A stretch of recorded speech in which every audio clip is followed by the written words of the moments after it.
This video is sponsored by the following people. Please click the links in the description below.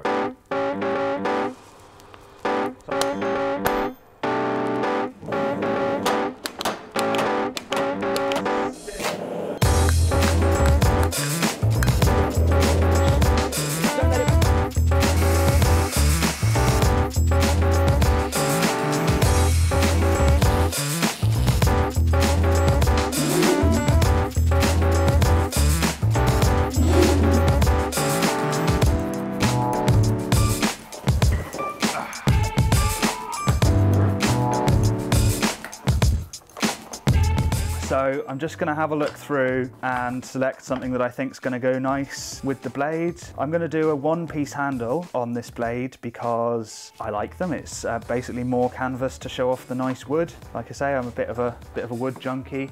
I'm all about the grain, the pattern in the wood, and so I'll use as much of the handle to show off a nice piece of wood as I can, or let the wood show as much of its natural state as I can. It's either got to be curly or spalted, I think.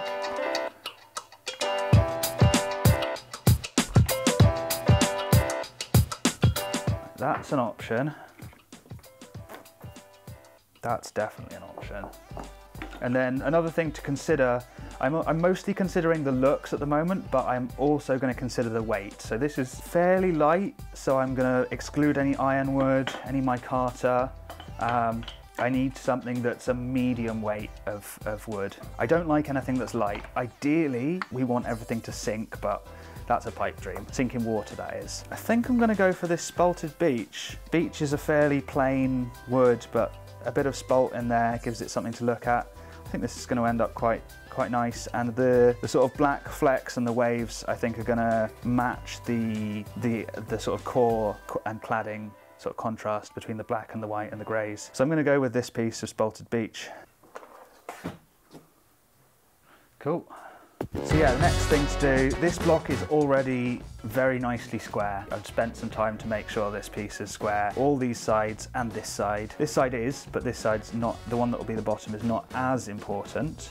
And the top side is only square because my ricasso is square to my tang. If you've done it at an angle, you're going to want to angle the front of your block, but that actually comes later after you've drilled the holes. So for now, I'm just going to eye up where I want the wood to sit, and I'm going to draw either side of my tang.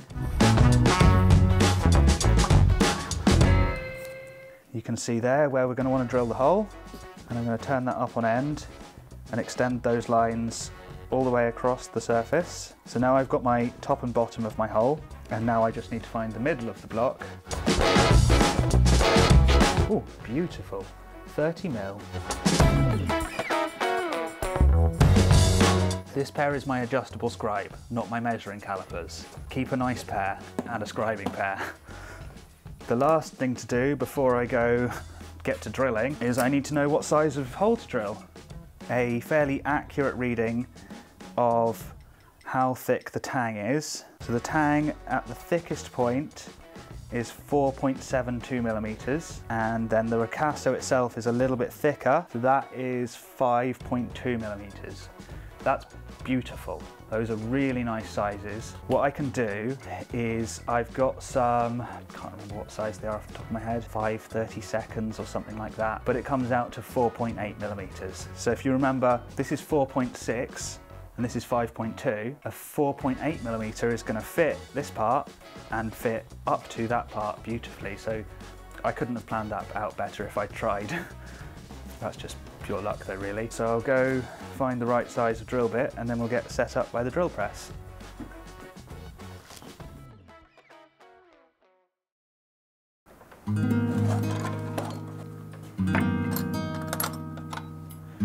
Okay, so I'll just mount the block in a vise. This vise I trust to be square in this direction. That's one of the reasons it's very important to have the wood square, at least on these two sides. The wood we're actually going to be tilting so that the drill bit will sit in line with the edges of these holes, and then we'll cut out anything in the middle with a saw blade.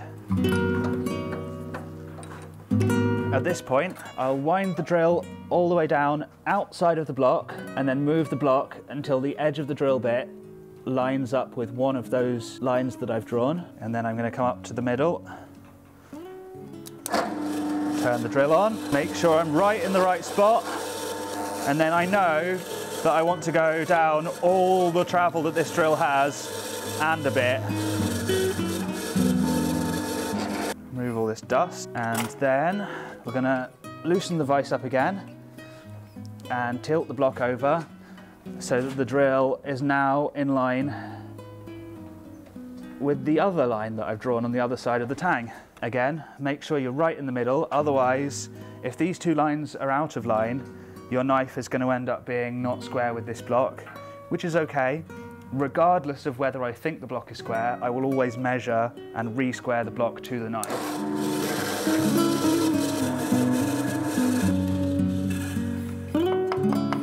Now we have two holes that should follow these two lines in here. I'm going to take a very thin saw blade and cut on both sides of the hole and hopefully remove all of the material.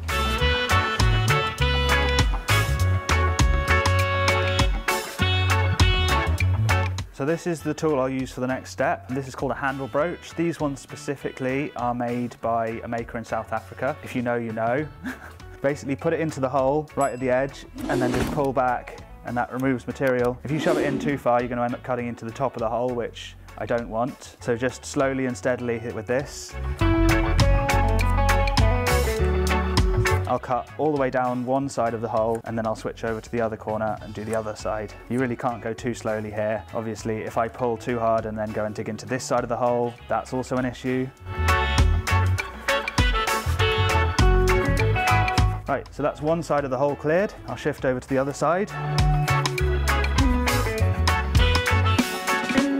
So that's the majority of what's known as the webbing cut out. You might be able to see the holes are a little bit wider than the piece I've cut. So I left a little bit more material that I'm going to need to file away. It's just because if you try and cut right at the edge, the nature of the teeth of the saw tend to mean you get a bit of mess outside. So I'd rather cut less and then file it away afterwards. So I'll just go grab a needle file.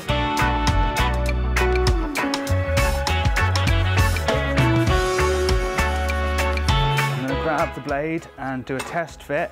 I suspect it's still too tight, but I'd rather test before it's all the way loose, otherwise you're never going to know exactly when you're there. That's way too tight. Still a long way to go yet.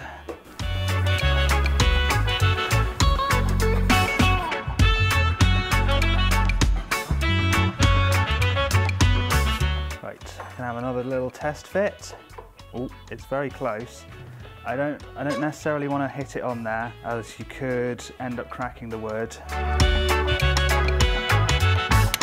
Just a tiny bit more filing, literally one stroke per side of the hole. One stroke on the other side. So that sits quite a lot closer. I think from there, I'm quite confident I can give this a hit on the back and it's not going to split the block. Perfect. Now it sits dead flat. So this is one of the reasons why you want your block to be very square. If you've got slight unsquare, you're going to have a gap on one side or the other of your tang. The next thing to do is to measure, make sure the block is parallel to the knife, then lay out the lines of where I'm going to want to grind this handle.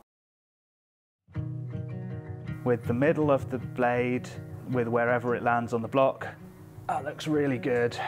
Yeah, that's really good on that side.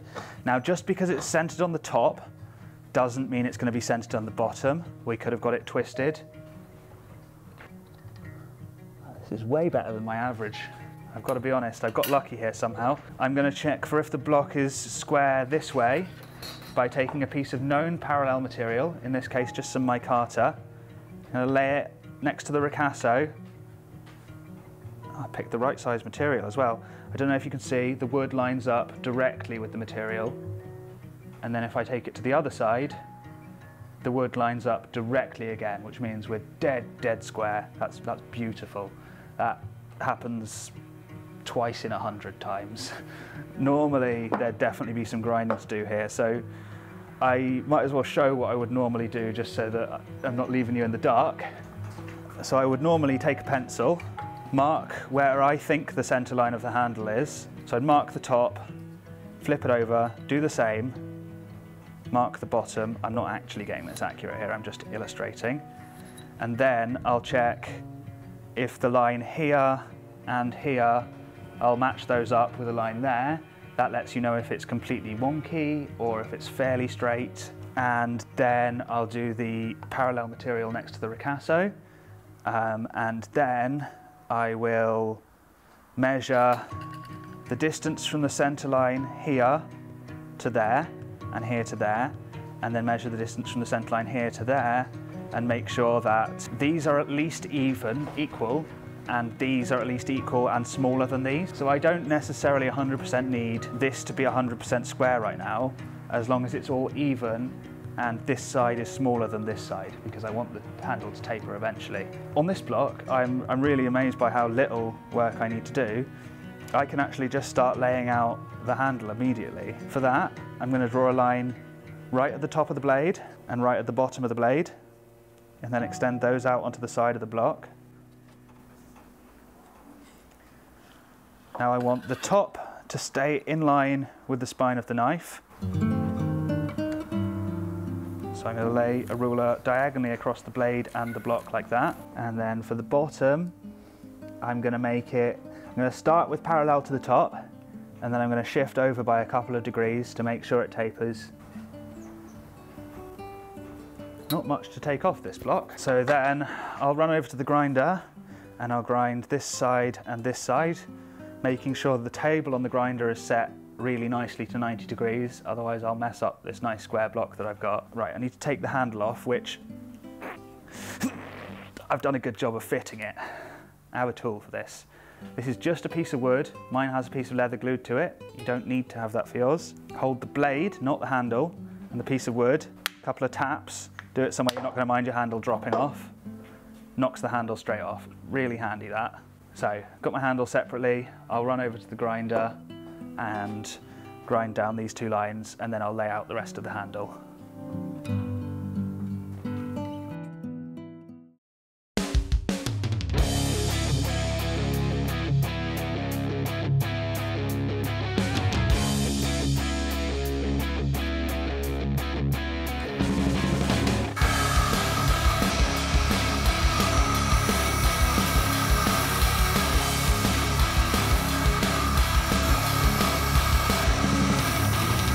So the reason I keep going from on the table to up like that is the table makes sure that this face is 90 degrees to the belt, and then going like that will make sure that this whole face is flat this way as well. So I want it to remain straight here, but also at 90 degrees. So at this point, I'm ready to start laying out the rest of the handle. So I've done a taper this way. Next, I'm going to do a taper this way, which is pretty simple. 2 millimeters away from the end. And as you can tell, I'm not measuring too closely here. As long as they're the same as each other, I don't mind if it's 2 or 2.5 millimeters. Then I'm going to grind down to that at quite a steep angle, and I'm going to kind of, once I hit this line, I'll move the angle back and back and back and back, which is quite similar to how a blade is ground, really. If you were to watch a tutorial on flat grinding, for example, you'd recognize this kind of leaning back of the grind.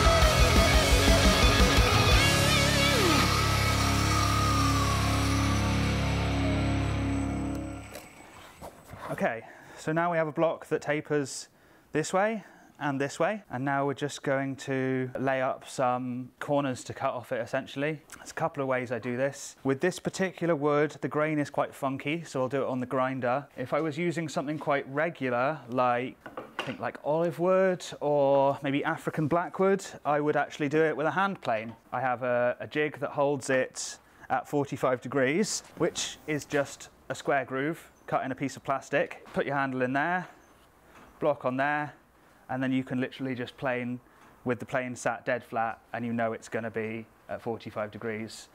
Like I said, the grain on this wood is a bit funky, so it's not going to take well to using a hand plane on it. So I'll do this one all on the grinder. So I've got a dial indicator stand and a pencil here. This is what I use to do most of my marking out, especially for shaping handles. So once the rough stuff that you can do with a ruler is done, the amount that you want to take off either side wants to be very even, for example. I kind of eye it up. I like to do my facets to be roughly a third of the, this is the spine side of the knife. I like my facets to be roughly a third either side of there.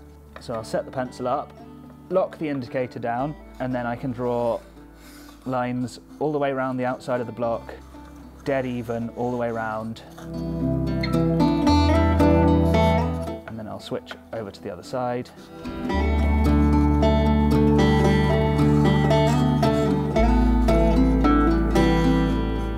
So that's lines parallel to the edges round either side, and then I'll do the same on the other two faces.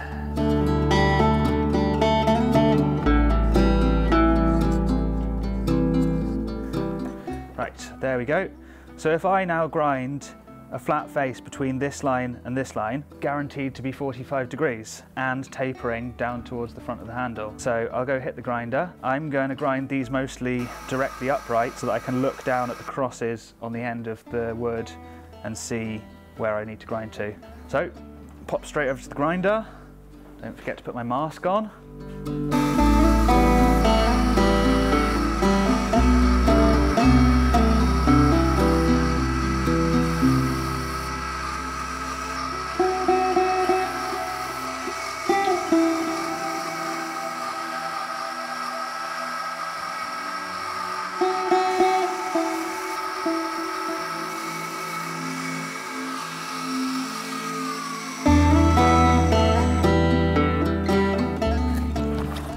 So when I'm grinding this, I like to grind down to one of the lines at slightly more of a sharp angle, and then I'll turn it over and grind to the other line, which is a much more accurate way of trying to hit both lines directly at once. Then, once I've ground this face, I go grind this face because I know that this face and this face want to be dead parallel.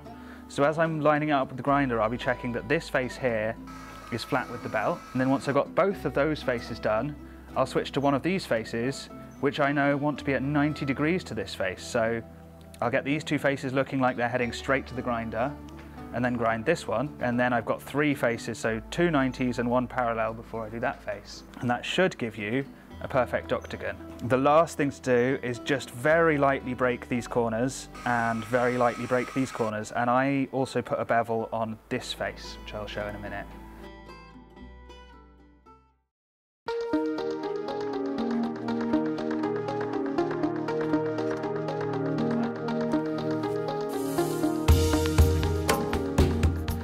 So I just need to adjust the angle of the table. I like about 20 degrees per side for this, but I don't measure. I'll go like that, and if it doesn't look right, I'll make it a little bit steeper.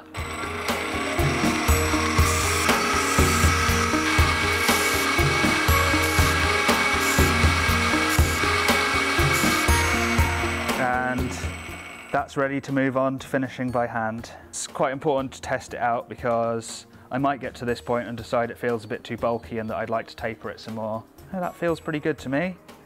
I mean, the balance isn't going to move any further back, so I don't really want to remove any more material.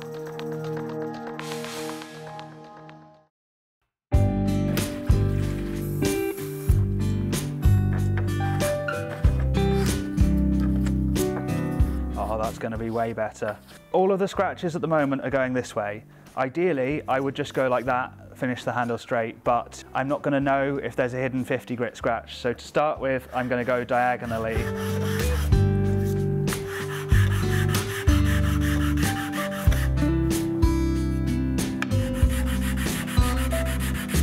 And it really doesn't take very long on these flat surfaces. That's that side done.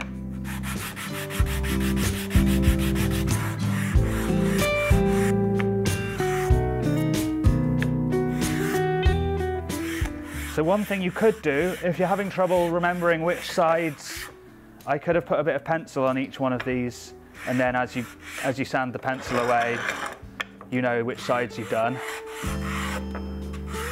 Right, that's each of the 8 side faces. Now I'm going to do the butt, and both of these 2 reliefs as well.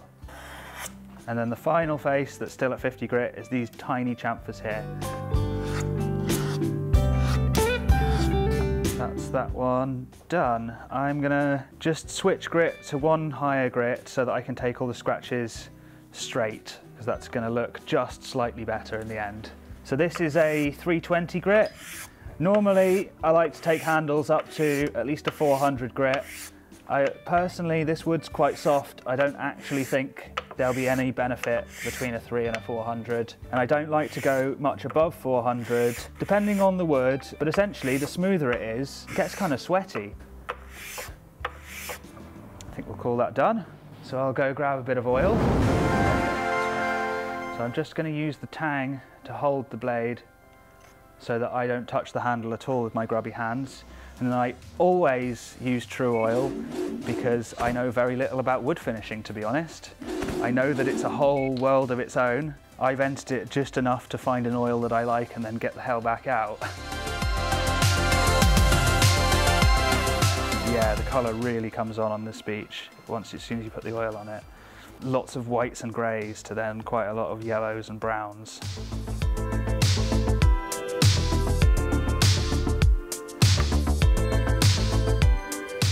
Again, like I said earlier, only do this if you've got a clean t-shirt and one that you don't mind ruining a little bit. I don't mind because I love the smell of this oil, so it's fine, I'll just smell of it for the rest of the day. So I will put this back on the tang, and then I'm going to rest this blade in a bookshelf so that this can hang out in air and dry for 2 hours.